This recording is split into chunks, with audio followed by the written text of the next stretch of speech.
जो भी बच्चे इस वर्ष बीए, बीएससी या बीकॉम में एडमिशन लिए हैं, उन सभी छात्रों के लिए यह क्लास अति महत्वपूर्ण क्लास हो जाता है, क्योंकि आप सभी बच्चे अभी अभी फर्स्ट सेमेस्टर में प्रवेश किए हैं।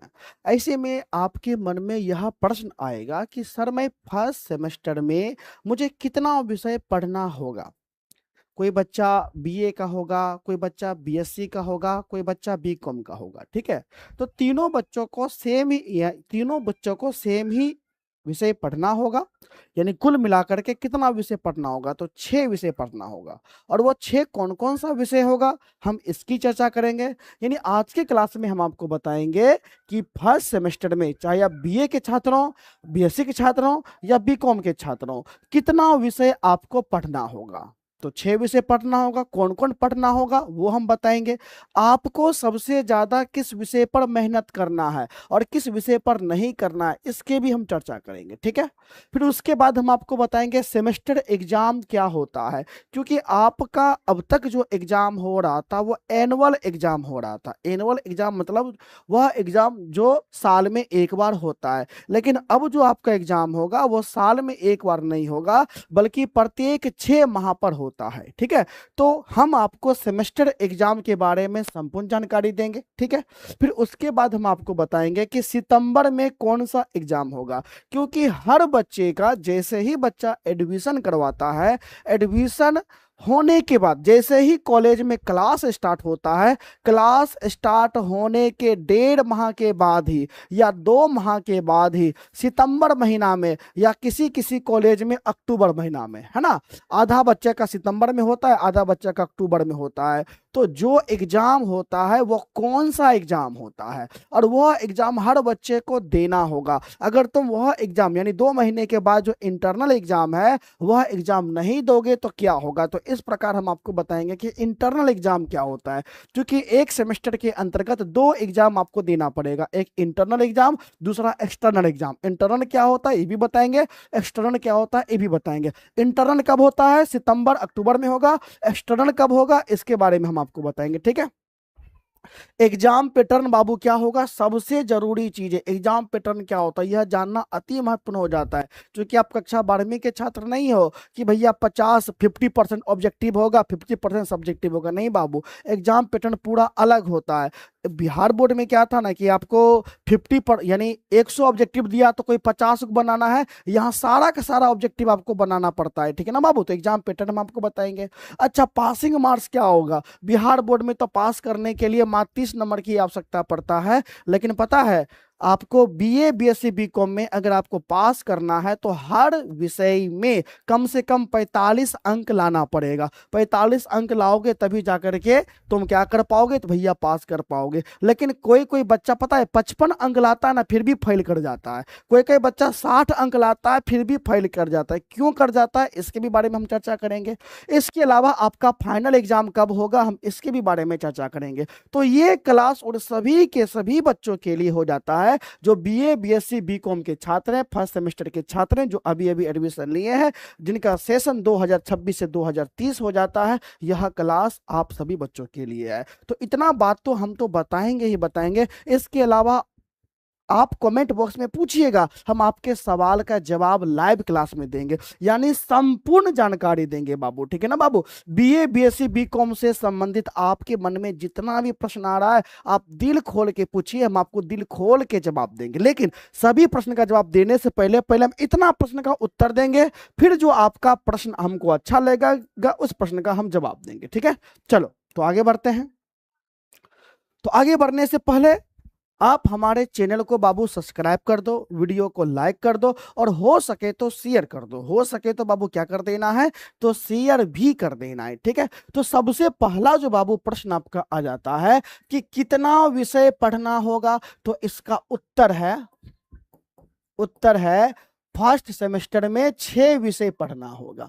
फर्स्ट सेमेस्टर में 6 विषय पढ़ना होगा, चाहे आप बीए के छात्र हो, बीएससी के छात्र हो या बीकॉम के छात्र हो। अब ये 6 विषय बाबू कौन कौन होगा, तो देखो बाबू, सबसे जो बाबू पहला विषय आपका हो जाएगा, तो पहले विषय को हम लोग कहेंगे मेजर। क्या कहेंगे, मेजर। ठीक है, अब देखो मेजर उस विषय को कहा जाता है जिस विषय से आप अपना ग्रेजुएशन पूरा करिएगा। जैसे कोई बीए का छात्र है ना, तो कोई बच्चा बीए हिस्ट्री से कर रहा है, कोई बच्चा बीए पॉलिटिकल साइंस से कर रहा है, यानी जिस विषय को आपको पूरे 4 साल पढ़ना है, अंत तक पढ़ना है, उसी को हम मेजर कहेंगे। अब ऐसे में कोई बच्चा अपना ग्रेजुएशन साइंस से कर रहा है, यानी जो बच्चा फिजिक्स से साइंस कर रहा है, यानी पूरे 4 साल फिजिक्स पढ़ेगा, उसका मेजर क्या हो जाएगा, फिजिक्स हो जाएगा। तो इस प्रकार मेजर वह विषय होता है जिस विषय से आप अपना ग्रेजुएशन करते हैं। क्या करते हैं, ग्रेजुएशन करते हैं, समझ गए ना। तो एक आपको मेजर विषय लेना पड़ेगा जिससे आप ग्रेजुएशन करिएगा, और जो बाबू मेजर विषय होता है यही मेन विषय होता है। आपको सबसे ज्यादा इसी विषय पर मेहनत करना होता है और इसी विषय का सबसे ज्यादा क्रेडिट होता है। क्योंकि आप जब एग्जाम दीजिएगा ना, आपका जो रिजल्ट आएगा वो बाबू प्रतिशत में नहीं आएगा, वो एसजीपीए में आएगा। तो एसजीपीए का जो रिजल्ट बनता है वो सब्जेक्ट के क्रेडिट के हिसाब से बनता है। तो सबसे जो ज्यादा क्रेडिट है बाबू वह मेजर का ही होता है। किसका होता है, मेजर का ही होता है, समझ गए ना। चलो,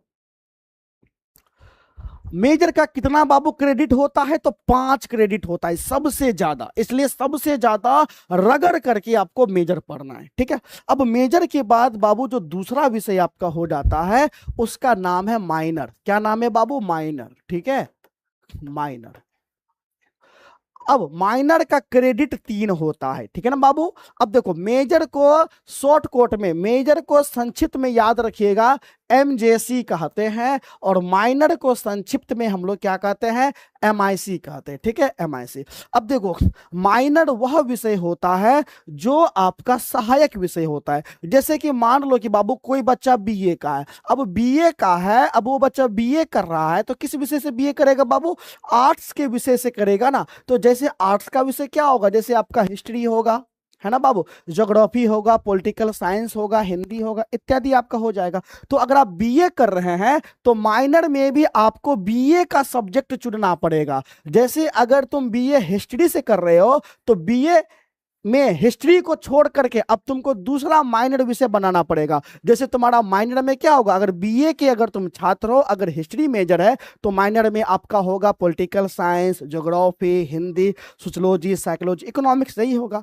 इसी प्रकार जो बच्चा अगर मान के चलो बीएससी कर रहा है ना बाबू, बीएससी कर रहा है, अगर उसका मेजर में बाबू फिजिक्स है तो माइनर में साइंस का ही माइनर विषय बनेगा, और साइंस का जो माइनर विषय बनेगा वो फिजिक्स को छोड़ करके, जैसे केमिस्ट्री हो गया, बॉटनी हो गया, जूलॉजी हो गया, मैथ हो गया, इत्यादि। समझ गए ना। इसी प्रकार कॉमर्स के भी साथ होगा। सबसे पहले मेजर पर ध्यान दीजिए, फिर उसके बाद माइनर। ठीक है, फिर जो बाबू तीसरा जो आपका विषय हो जाएगा, तीसरा विषय को हम एमडीसी कहते हैं संक्षिप्त में, multi disciplinary course. Multi disciplinary course, इसमें आप अपने इच्छा के अनुसार सब्जेक्ट ले सकते हैं। जैसे मान लो कि कोई बच्चा बीए का है ना, बीए वो हिस्ट्री से कर रहा है तो हिस्ट्री उसका मेजर हो गया। माइनर में बच्चा क्या ले लिया, पॉलिटिकल साइंस, साइंस है ना, ले लिया, तो हिस्ट्री हो गया मेजर में, पॉलिटिकल साइंस हो गया मेजर में। अब बच्चा को साइंस पढ़ने का मन है तो बच्चा एमडीसी में फिजिक्स भी ले सकता है। इसी प्रकार मान के चलो कि कोई आपका साइंस का बच्चा है, ठीक है, फिजिक्स से वह ग्रेजुएशन करा है, फिजिक्स मेजर हो गया, केमिस्ट्री माइनर हो गया, अब बच्चा को हिस्ट्री भी पढ़ना है तो वो एमडीसी में हिस्ट्री ले सकता है। अर्थात एमडीसी स्वतंत्र है, आप अपने इच्छा के अनुसार कोई सा भी विषय ले सकते हैं। लेकिन ध्यान रहे आप वही विषय ले सकते हैं जो विषय आपके कॉलेज में अवेलेबल है। जैसे कि मान लो कि हमारे कॉलेज में एमडीसी में हिस्ट्री नहीं है तो हम चाह करके भी हिस्ट्री नहीं ले सकते हैं। अगर हमारे कॉलेज में है ना एमडीसी में बाबू फिजिक्स नहीं है तो हम फिजिक्स नहीं ले सकते हैं। तो आपके कॉलेज में एमडीसी में जो विषय होगा उसी विषय के अनुसार आप चयन कर सकते हैं। ठीक है, फिर चौथा, और इसका भी एमडीसी का भी क्रेडिट बाबू 3 ही होता है। ठीक है ना। फिर बाबू चौथा जो आपका विषय हो जाएगा वह है VAC, फुल फॉर्म होता है वैल्यू एडेड कोर्सेज। इसमें आपको नैतिक जानकारी दिया जाएगा, मूल्यों के बारे में बताया जाएगा, आपके कर्तव्यों के बारे में बताया जाएगा। जैसे आप जिस प्रकार अपने घर को साफ रखते हैं तो आपका क्या कर्तव्य होना चाहिए, आप अपने आसपास को भी वैसे ही साफ रखें। इसीलिए इसमें एक विषय दिखाई पड़ेगा स्वच्छ भारत। तो स्वच्छ भारत में आप क्या पढ़िएगा, नैतिकता के बारे में पढ़िएगा, नैतिक मूल्यों के बारे में पढ़िएगा। इसी प्रकार एथिक एंड कल्चर हो गया, तो बीएससी में कई सब्जेक्ट आएगा, जैसे स्वच्छ भारत हो गया, एथिक एंड कल्चर हो गया, गांधी एंड एजुकेशन हो गया। इनमें से कोई एक विषय का आपको चुनाव करना होगा, ठीक है। और बीएससी का भी क्रेडिट 3 ही होता है। बीएससी के बाद एक सब्जेक्ट होगा बाबू जो 5वां होगा, एसईसी। एसईसी का फुल फॉर्म होता है स्किल इनहेंसमेंट कोर्सेज, यानी आपके स्किल को बढ़ाएगा जिससे भविष्य में आपको नौकरी मिल सके, आप आत्मनिर्भर बन सके। जैसे सबसे पहले सेमेस्टर में आपको कम्युनिकेशन स्किल को डेवलप किया जाएगा, इसलिए एसईसी में सब्जेक्ट आएगा कम्युनिकेशन इन एवरीडे लाइफ।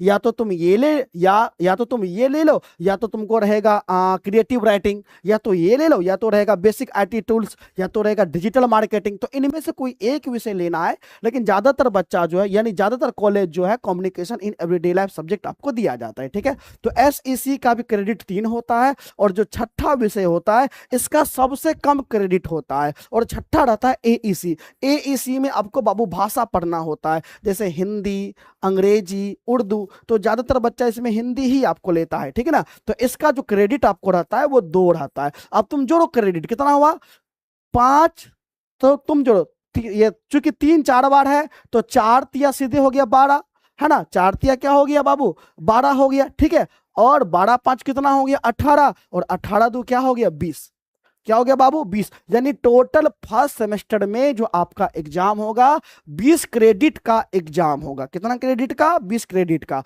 इसी के आधार पर जितना आपको अंक आएगा वो पॉइंट बनेगा, फिर पॉइंट क्रेडिट कैलकुलेशन होने के बाद एसजीपीए में आपका रिजल्ट आएगा, प्रतिशत में नहीं आएगा, याद रखिएगा, ठीक है। तो यहां पर एक बात स्पष्ट हो जाता है, आपको कुल मिलाकर के 6 विषय पढ़ना है, चाहे आप बीए के छात्र हैं, बीएससी के छात्र हैं, या बीकॉम के छात्र हैं। यहां पर किसी भी प्रकार का कोई दिक्कत, हाँ बाबू एईसी में इंग्लिश भी ले सकता है, उर्दू भी ले सकता है, आपकी इच्छा पर है, ठीक है। चलो, अब जो अक्सर जो बच्चे पूछते हैं कि सर सेमेस्टर एग्जाम क्या होता है, तो देखो बाबू सेमेस्टर एग्जाम का मतलब होता है कि साल में 2 बार एग्जाम होना। अब देखो साल में बाबू कितना महीना होता है, तो 12 महीना होता है। अब 12 महीना को हमने 2 भाग में बांट दिया, 6 महीना 6 महीना। तो इस प्रकार जो 1 साल होता है, क्योंकि बीए अब आपका 4 साल हो गया, तो 4 साल हुआ तो 4 गो year, first year, second year, 4th year, 3rd year और 4th ईयर, ठीक है ना बाबू। और फर्स्ट ईयर में 2 सेमेस्टर, है ना, फर्स्ट ईयर में 2 सेमेस्टर, फर्स्ट सेमेस्टर और सेकेंड सेमेस्टर। इस प्रकार 4 ईयर में 8 गो सेमेस्टर, और हर सेमेस्टर 6 महीना का होता है। कितने महीना का होता है, 6 माह का होता है। और सेमेस्टर में बाबू क्या होता है, सेमेस्टर सिस्टम में आपको यह होता है कि एक तो देखो सिलेबस आपका 1 साल का आधा सिलेबस हो गया, और फिर उस सिलेबस का एग्जाम 2 भाग में लिया जाता है, एक इंटरनल एग्जाम और दूसरा एक्सटर्नल एग्जाम। इंटरनल एग्जाम में आपको असाइनमेंट बनाने के लिए दिया जाएगा, है ना, आपने जो भी पढ़ा उससे आपके प्रश्न कॉलेज वाला पूछेगा, समझ गए ना। तो इस प्रकार से 6 माह पर जो आपका एग्जाम होगा, 6 माह पर जो आपका एग्जाम होगा, इसी एग्जाम को सेमेस्टर एग्जाम कहते हैं। तो इस प्रकार सेमेस्टर एग्जाम का अवधि 6 माह का होता है। सेमेस्टर एग्जाम 2 चरण में बटा होता है, इंटरनल और एक्सटर्नल। तो सबसे पहले इंटरनल एग्जाम, फिर उसके बाद एक्सटर्नल एग्जाम। इंटरनल एक्सटर्नल क्या होता है इसको हम और आगे अच्छे से बताएंगे, ठीक है। घबराओ नहीं, सारा जानकारी मिलेगा। जैसे एक बच्चा फिर पूछ दिया इंटरनल एंड एक्सटर्नल, तो इंटरनल एग्जाम क्या होता है, एक्सटर्नल क्या होता है, आगे हम बताएंगे इसी क्लास में, ठीक है। घबराओ मत, बस इतना जानो सेमेस्टर एग्जाम वह एग्जाम होता है जो 6 महीना पर एग्जाम हो, है ना, 6 माह पर एग्जाम हो, ठीक है ना बाबू। चलो, इसलिए बाबू क्या होता है, कई बच्चा को पता नहीं चलता, बच्चा देखता है आज मैंने एडमिशन कराया, ले 1.5 महीना बाद कॉलेज कहेगा चलो बाबू एग्जाम दो, और बच्चा का हाल खराब हो जाता है, क्योंकि बच्चा का लत रहता है आज एग्जाम दिए 1 साल बाद एग्जाम देने का, ठीक है। तो फर्स्ट सेमेस्टर का अधिकांश बच्चे का रिजल्ट बाबू गड़बड़ा जाता है, ठीक है ना। चलो, अब देखो सितंबर में कौन सा एग्जाम होता है, तो सितंबर में बाबू इंटरनल एग्जाम होता है। अब देखो आपका कुल मिलाकर के 6 विषय पढ़ना है, कितना विषय, 6 विषय, और एक विषय जो होगा ना बाबू 100 नंबर का होगा। 100 नंबर का वह विषय होगा जिस विषय में प्रैक्टिकल नहीं होगा। जैसे हिस्ट्री में प्रैक्टिकल नहीं होता है तो 100 नंबर का, इकोनॉमिक्स में प्रैक्टिकल नहीं होता है तो 100 नंबर का, पॉलिटिकल में प्रैक्टिकल नहीं होता है तो 100 नंबर का। यानी जिस विषय में प्रैक्टिकल नहीं नहीं होगा वह विषय 100 नंबर का होगा, लेकिन जिस विषय में प्रैक्टिकल होगा वह विषय 200 नंबर का होगा। ध्यान दीजिएगा, जो विषय प्रैक्टिकल का होगा वो विषय 200 अंक का होगा, जो विषय प्रैक्टिकल नहीं होगा वह 100 अंक का होगा। ठीक है, पहले हम यहां पर लेते हैं जिस विषय में प्रैक्टिकल नहीं होता, जैसे history, economics, political science, Hindi हो गया, इंग्लिश हो गया। ठीक है ना बाबू, चलो अब 100 नंबर का जो एग्जाम होगा, यह एग्जाम 2 भाग में बटेगा। कितने भाग में बाबू बटेगा? 2 भाग में बटेगा। एक एग्जाम आपको कहलाएगा CIA एग्जाम, गौर से देखिएगा, यह नाम क्या है, CIA एग्जाम एक आपको कहलाएगा। और जो बाबू एक जो एग्जाम होगा, यह एग्जाम आपको कहलाएगा SESE एग्जाम, यानी एक्सटर्नल एग्जाम। ठीक है ना बाबू, समझ गए? या फिर इसको हम शॉर्ट कोट में लिख देते हैं एक्सटर्नल एग्जाम। ठीक है, समझ गए? अब देखो इस 100 अंक में क्या होगा कि 30 नंबर का एग्जाम होगा CIA एग्जाम। ठीक है, और जो 70 नंबर का एग्जाम होगा यह होगा एक्सटर्नल एग्जाम। ठीक है, अब CIA एग्जाम को ही हिंदी में, ठीक है ना बाबू, हिंदी में हम लोग कहेंगे आंतरिक परीक्षा। कौन सा परीक्षा बाबू? आंतरिक परीक्षा। ठीक है, अच्छा आंतरिक परीक्षा किसको कहते हैं? वह परीक्षा जो कॉलेज के अंदर होता है, वह परीक्षा जो कॉलेज के अंदर होता है उसी को हम आंतरिक परीक्षा कहते हैं। जैसे कि बाबू मान लो कि आपका ये कॉलेज है और इस कॉलेज का नाम है ए कॉलेज या UR कॉलेज रोसड़ा, क्योंकि हम लोग रोसड़ा के रहने वाले हैं, UR कॉलेज रोसड़ा या ए कॉलेज। अगर आपका ए कॉलेज में एडमिशन है तो आपका internal exam A he college में होगा। इंटरनल यानी CIA का एग्जाम आपके खुद के कॉलेज में होगा, लेकिन जो एक्सटर्नल एग्जाम है ये दूसरे कॉलेज में होगा, यानी B कॉलेज में होगा। एक्सटर्नल होगा B कॉलेज में, जबकि इंटरनल होगा A कॉलेज में। जैसे तुम कक्षा 12 में देखो, 10th में देखो, प्रैक्टिकल एग्जाम आपके कॉलेज में हुआ था, जबकि फाइनल एग्जाम सेंटर पे हुआ था। तो प्रैक्टिकल जैसे आपके कॉलेज में हुआ था ना, उसी प्रकार इंटरनल एग्जाम आपके ही कॉलेज में होगा। ठीक है, तो इंटरनल एग्जाम को ही CIA एग्जाम कहते हैं। ध्यान दीजिएगा, इंटरनल एग्जाम, इंटरनल एग्जाम को ही हम लोग क्या कहते हैं? CIA एग्जाम, या हिंदी में कहे तो आंतरिक परीक्षा। अब ये जो CIA एग्जाम होता है बाबू 3 भाग में बट जाएगा। कितने भाग में बाबू बट जाएगा? आपका 3 भाग में बट जाएगा। अब ये 3 भाग कौन कौन का है? तो बाबू देखो, सबसे पहला एग्जाम होगा आपका मिड टर्म एग्जाम। कौन सा exam? MID, mid TERM, term exam. तो आपके कॉलेज में मिड टर्म एग्जाम होगा, और ये जो एग्जाम होगा, है ना बाबू, इस पर गौर से तुम समझो, ये जो एग्जाम होगा ये 15 अंक का एग्जाम होगा। कितने अंक का एग्जाम होगा? 15 अंक का एग्जाम होगा। कहाँ एग्जाम होगा? आपके कॉलेज में होगा। ठीक है, अच्छा ये जो 15 नंबर का एग्जाम होगा बाबू, 1 घंटा का एग्जाम होगा, है ना। ये एग्जाम कोई 3 घंटा का एग्जाम नहीं होगा, 1 घंटा का आपको एग्जाम होगा। समझ गए ना? इसको समझने में कोई दिक्कत नहीं। तो ये जो अब आपका एग्जाम होगा, यही एग्जाम सितंबर महीना में होगा। अब देखो, सितंबर महीना कहने का मतलब है कि जिस यूनिवर्सिटी में नामांकन पहले हुआ, नामांकन का प्रक्रिया पहले हुआ, उसका इंटरनल एग्जाम पहले होगा। जैसे देखो, पाटलिपुत्रा यूनिवर्सिटी हो गया, पटना यूनिवर्सिटी हो गया, वीर कुंवर सिंह यूनिवर्सिटी आरा हो गया, इसमें एडमिशन पहले हो जाता है तो इंटरनल एग्जाम भी पहले होता है। अब बहुत से बिहार के यूनिवर्सिटी में क्या है कि भैया एडमिशन ही लेट से होता है। जैसे छपरा यूनिवर्सिटी, जयप्रकाश यूनिवर्सिटी छपरा, है ना, पूर्णिया यूनिवर्सिटी पूर्णिया, ललित नारायण मिथिला यूनिवर्सिटी दरभंगा, है ना, बिहार यूनिवर्सिटी मुजफ्फरपुर, यानी बाबा साहेब भीमराव अंबेडकर बिहार यूनिवर्सिटी मुजफ्फरपुर। तो उन सभी यूनिवर्सिटी का जो इंटरनल एग्जाम है वो अक्टूबर में होता है। कब होता है? अक्टूबर में। ठीक है, खैर सितंबर में हो या अक्टूबर में हो बात की बात है, लेकिन इंटरनल एग्जाम होगा ही। नियम क्या कहता है? जैसे ही क्लास स्टार्ट हुआ, क्लास स्टार्ट के 2 ही महीने के बाद आपका इंटरनल एग्जाम होगा। तो सबसे पहले मिड टर्म एग्जाम होगा। कितने नंबर का? 15 नंबर का। ठीक है, अब मिड टर्म एग्जाम के साथ ही, है ना, मिड टर्म एग्जाम के साथ ही बाबू अब आपको कहा जाएगा बउआ तुम असाइनमेंट बनाओ। क्या बनाओ?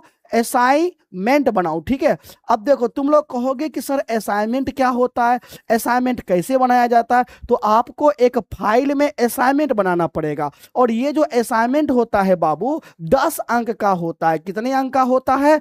10 अंक। अगर तुम असाइनमेंट नहीं बनाओगे तो 10 नंबर तुमको नहीं दिया जाएगा। और असाइनमेंट बनाने के बाद जब तुम कॉलेज में इसको सबमिट करने के लिए जाओगे तो इस असाइनमेंट से तुमसे प्रश्न भी पूछा जाएगा, वाइवा प्रश्न भी पूछा जाएगा। समझ गए ना? तो असाइनमेंट का टोटल 10 नंबर रहता है।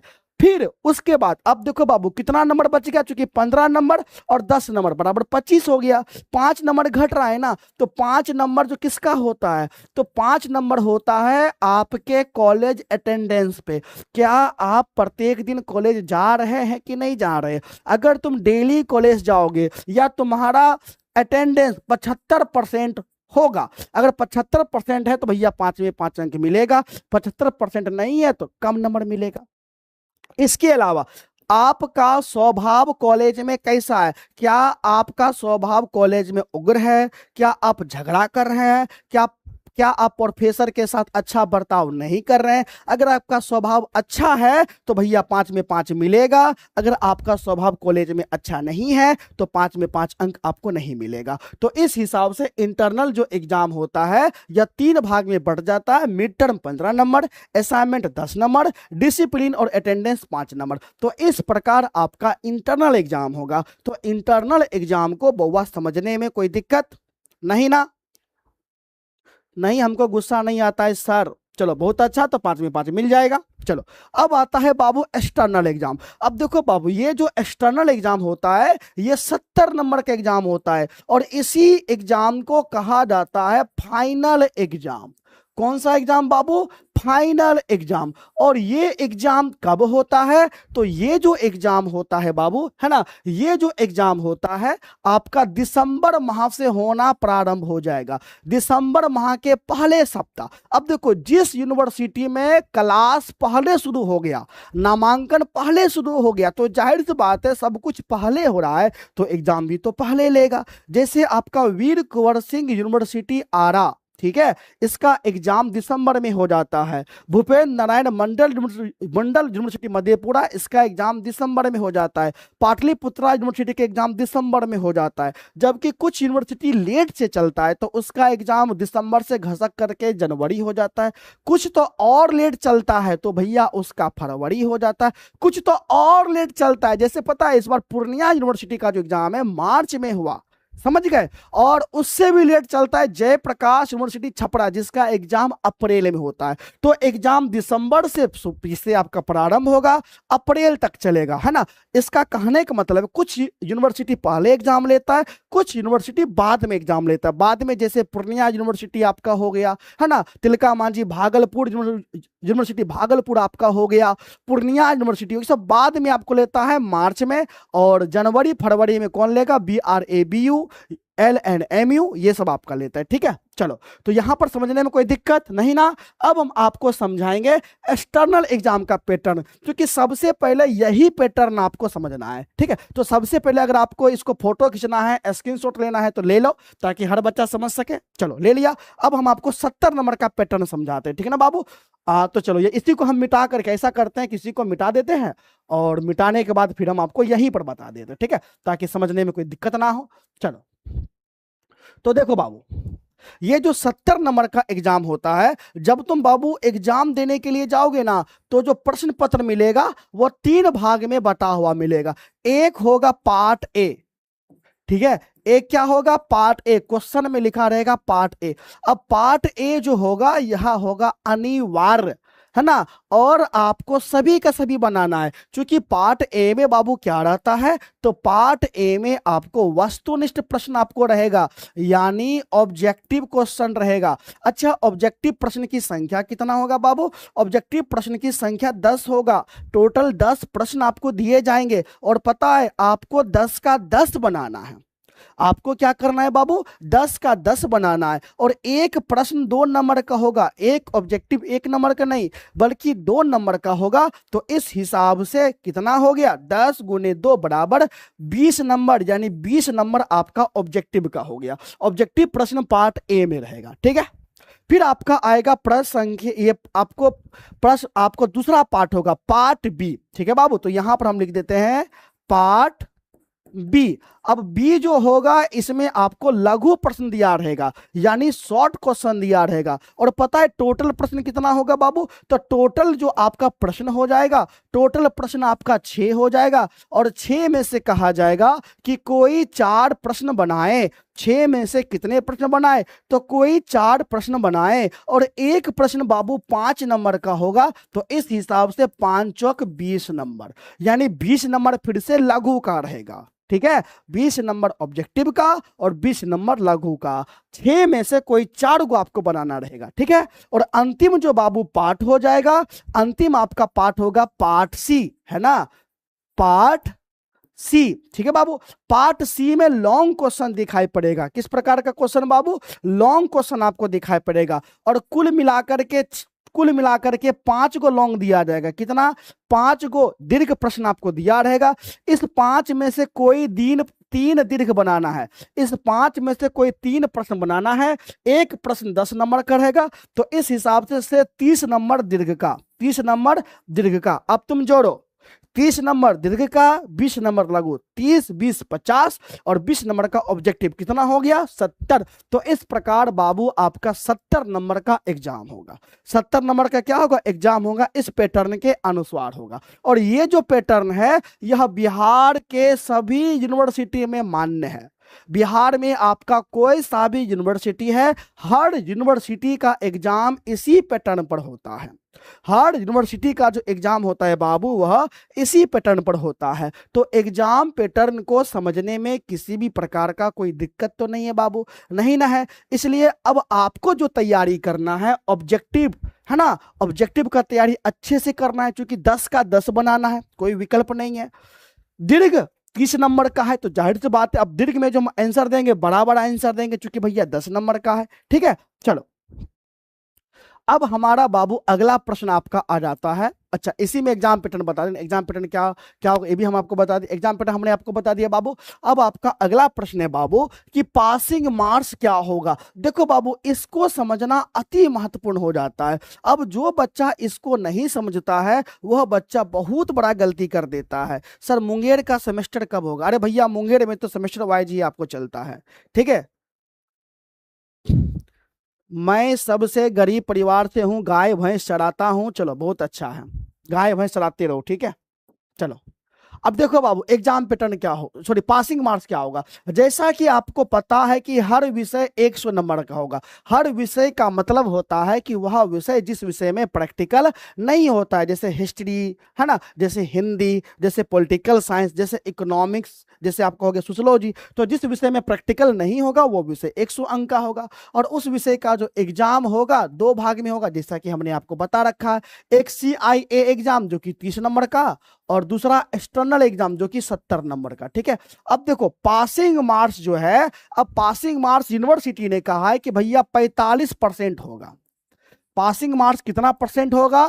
45%। अब जो 45% होगा आपको इंटरनल एग्जाम में भी पास करना है, एक्सटर्नल एग्जाम में भी पास करना है। यानी इंटरनल में भी 30 का 45% लाना है, और एक्सटर्नल में भी 30 का बाबू क्या लाना है? 45% लाना है, ठीक है। जैसे इंटरनल में आपका 30 का 45% आपका कितना हो गया? तो बाबू 13.5 नंबर, 13.5 नंबर, ठीक है। और 70 का 45% बाबू कितना हो गया? 31.5 नंबर, 31.5 नंबर, ठीक है। अब देखो 30 10 40 हो गया, 40 3 43, 1 44, आधा आधा 45। तो टोटल बाबू कितना हो गया? तो टोटल हो गया आपका 45 नंबर, यानी 45 नंबर आप पास करिएगा। लेकिन हमने क्या कहा, कई बच्चा 50 अंक ला करके भी फेल कर जाता है। जैसे कि मान लो एक बच्चा है, उस बच्चा का नाम है राम, ठीक है। अब राम ने बाबू क्या किया, इंटरनल का एग्जाम दिया, और इंटरनल के एग्जाम में 30 में राम ने प्राप्त किया 25 अंक। तो इंटरनल में राम तो पास हो गया, क्योंकि उसको 13.5 नंबर लाना था, लेकिन राम ने 25 अंक लाया, यानी पास कर गया। अब एक्सटर्नल में क्या हुआ कि 70 में राम ने लाया 20 अंक, या मान लो 70 में राम ने अंक लाया आपका जैसे 25 अंक, कितना अंक लाया 25 अंक, ठीक है। अब देखो 25 25 तो टोटल राम का कितना अंक आया 50 अंक। क्या राम पास करेगा कि फेल करेगा बच्चों? तो राम फेल करेगा। क्यों फेल करेगा? तुम तो कहोगे कि सर पासिंग मार्क्स 45 है तो राम तो 50 लाया, इस हिसाब से राम तो पास करना चाहिए। नहीं, राम फेल करेगा। अब राम को फिर से एग्जाम देना पड़ेगा। क्यों? क्योंकि राम इंटरनल में पास है, एक्सटर्नल में पास नहीं है। क्योंकि एक्सटर्नल में 31.5 लाना था, राम ने 25 लाया, इसलिए एक्सटर्नल में फेल यानी विषय में फेल। अब जैसे एक बच्चा है, जो उस बच्चा का नाम है श्याम, क्या नाम है? श्याम। तो श्याम ने, है ना, इंटरनल एग्जाम में लाया 10 नंबर, कितना? 10 नंबर, और एक्सटर्नल एग्जाम में लाया 60 नंबर। तो श्याम को कितना नंबर आया? 70 नंबर। तो क्या श्याम पास होगा कि फेल होगा? श्याम फेल हो जाएगा। यानी 100 में 70 नंबर ला करके भी श्याम फेल है। क्यों फेल है? क्योंकि श्याम जो है एक्सटर्नल में पास है, लेकिन इंटरनल में कितना लाना था? 13.5। कितना लाया? 10। तो इंटरनल में फेल मतलब फाइनल में फेल। तो इस आधार पे बाबू आपको इंटरनल में भी पास करना है, एक्सटर्नल में भी पास करना है।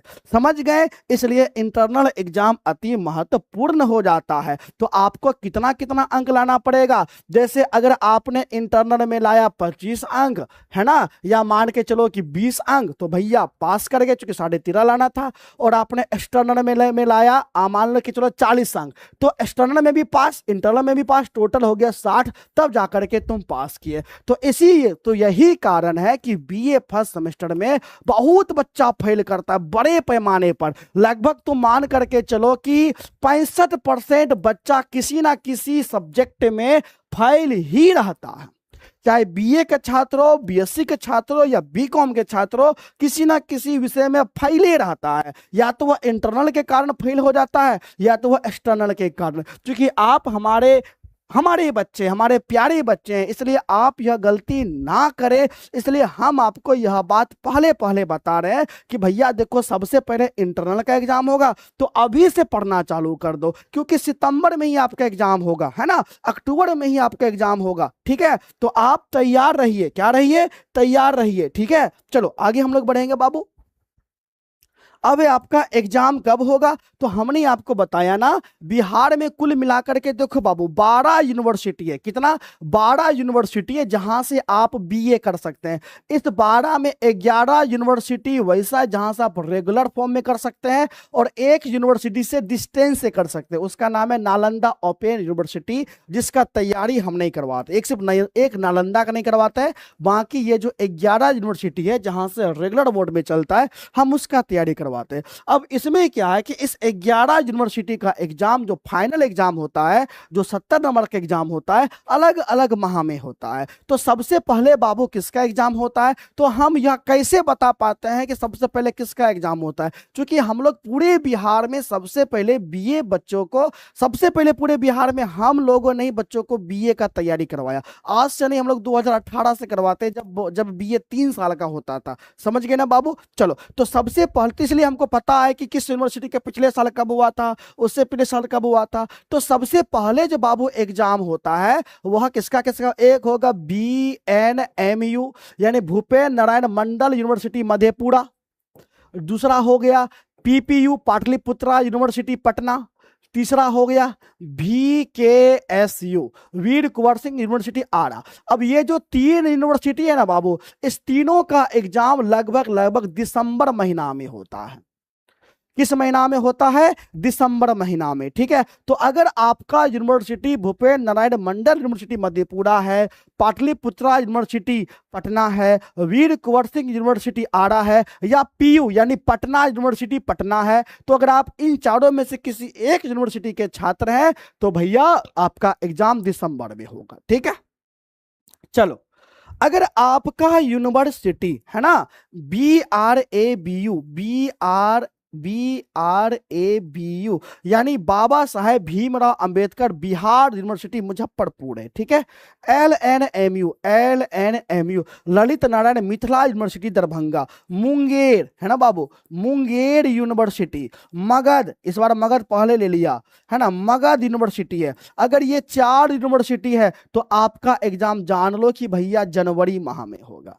कब होगा? जनवरी महीना में होगा, समझ गए। चलो अब देखो, अगर आपका यूनिवर्सिटी PU यानी पूर्णिया यूनिवर्सिटी, PU मतलब पूर्णिया यूनिवर्सिटी, MU मतलब मुंगेर यूनिवर्सिटी है ना, TMBU तिलका मांझी भागलपुर यूनिवर्सिटी है ना, है। तो आपका एग्जाम बाबू कब होगा? आपका एग्जाम फरवरी माह में होगा, या फरवरी या आपका मार्च में होगा, ठीक है, फरवरी या मार्च में होगा। इस तीनों में पहले मुंगेर का होता, पहले मुंगेर फिर ये फिर ये। अगर आपका यूनिवर्सिटी JPU यानी जयप्रकाश यूनिवर्सिटी छपरा है तो सबसे लेट बाबू JPU का होता है। इसका एग्जाम मार्च से पहले नहीं होता है और ज्यादातर तो भैया अप्रैल में होता है। कब होता है? अप्रैल में होता है, समझ गए, अप्रैल में होता है। तो हम यहां पर बता दिए, चरका 4 4 दूने 8 8 4 12, तो पूरे बिहार में 12 यूनिवर्सिटी है। इसी 12 में से आपका कोई ना कोई एक यूनिवर्सिटी होगा, ठीक है, समझ गए। तो इस प्रकार हमने आपको संपूर्ण जानकारी दे दिया, जो भी जानकारी है वो हमने संपूर्ण जानकारी दे दिया। अब अगर आपके मन में किसी भी प्रकार का कोई प्रश्न है तो आप निसंदेह रूप से पूछ सकते हैं। मैं लाइव क्लास में हूं, मैं आपको समय दे रहा हूं, आप पूछिए, हम आपके प्रश्नों को जवाब देंगे। और एक बाबू, एक छोटा सा रिक्वेस्ट है कि आप हमारे चैनल को अवश्य रूप से सब्सक्राइब कर दो, अपने दोस्तों को बताओ कि BA मतलब BA ऑनलाइन क्लासेस। अब कई बच्चा कहेगा कि सर आप तो BA का तैयारी करवाते हैं लेकिन हम BCom और BSc के छात्र हैं, तो हम क्यों करें सब्सक्राइब? अरे मेरे भैया, आपको जो 3 विषय है VAC AEC SEC, ये जो 3 विषय है, ये तीनों विषय सब बच्चा पढ़ेगा, सबका सेम ही रहेगा, है ना। साइंस कॉमर्स आर्ट्स ये तीनों का सेम रहेगा। तो आप ये 3 तो हमसे पढ़ सकते हैं ना। अरे मेजर माने MDC ना पढ़े तो ये 3 तो पढ़ सकते हैं। इसके अलावा अगर तुम साइंस के सब्जेक्ट हो, MDC में तुमने आर्ट्स का विषय लिया जैसे हिस्ट्री ज्योग्राफी पॉलिटिकल, तो भी तो हमसे पढ़ सकते हो, ठीक है। चलिए, जो रेगुलर क्लास नहीं किए जाते हैं जैसे नालंदा यूनिवर्सिटी, चलो अगर आपको बाबू हमारी क्लास अच्छी, तब तक आप चैट बॉक्स में लिखिए, तब तक हम एक जरूरी बात बता देना चाहते हैं। अगर आप हमारी क्लास के साथ जुड़ना चाहते हैं, अगर आप बेहतर तैयारी करना चाहते हैं, नेट क्वालिफाइड है ना टीचर के साथ पढ़ना चाहते हैं, एज ए प्रोफेसर के साथ पढ़ना चाहते हैं, विस्तार से पढ़ना चाहते हैं, विस्तार से पढ़ करके टॉपर बनना चाहते हैं, अपने यूनिवर्सिटी का टॉपर बनना चाहते हैं, BA के साथ BPSC UPSC जनरल कंपटीशन का तैयारी करना चाहते हैं, तो उसके लिए आप हमारे पेड कोर्स के साथ जुड़ सकते हैं। सभी विषय के लिए 6 का 6 विषय के लिए 1500 फी लग रहा है, लेकिन 1500 फी बाबू 11 जुलाई तक है। 11 जुलाई के बाद फी बढ़ करके 2500 हो जाएगा, 2500 12 जुलाई से हो जाएगा। जुड़ने के लिए हमारे ऐप BA ऑनलाइन क्लास को डाउनलोड करके आप बाय कर सकते हैं। ऐप का लिंक वीडियो के डिस्क्रिप्शन बॉक्स में है, या गूगल प्ले स्टोर पे जाएं, सर्च करें BA ऑनलाइन क्लासेस, और हमारे व्हाट्सएप चैनल, टेलीग्राम चैनल को भी ज्वाइन कर लो जिसका लिंक वीडियो के डिस्क्रिप्शन बॉक्स में है, या आप हमें कॉल करें, हमारा नंबर है 70 61 50 45 52। आप इस नंबर पे निसंदेह रूप से कॉल कर सकते हैं। कोई दिक्कत है? सर मुंगेर यूनिवर्सिटी का एक सेमेस्टर जनवरी में होगा। हाँ बाबू, जनवरी में ही आपका होगा। मुंगेर यूनिवर्सिटी का फर्स्ट सेमेस्टर का एग्जाम जनवरी के अंत में होता है, ठीक है।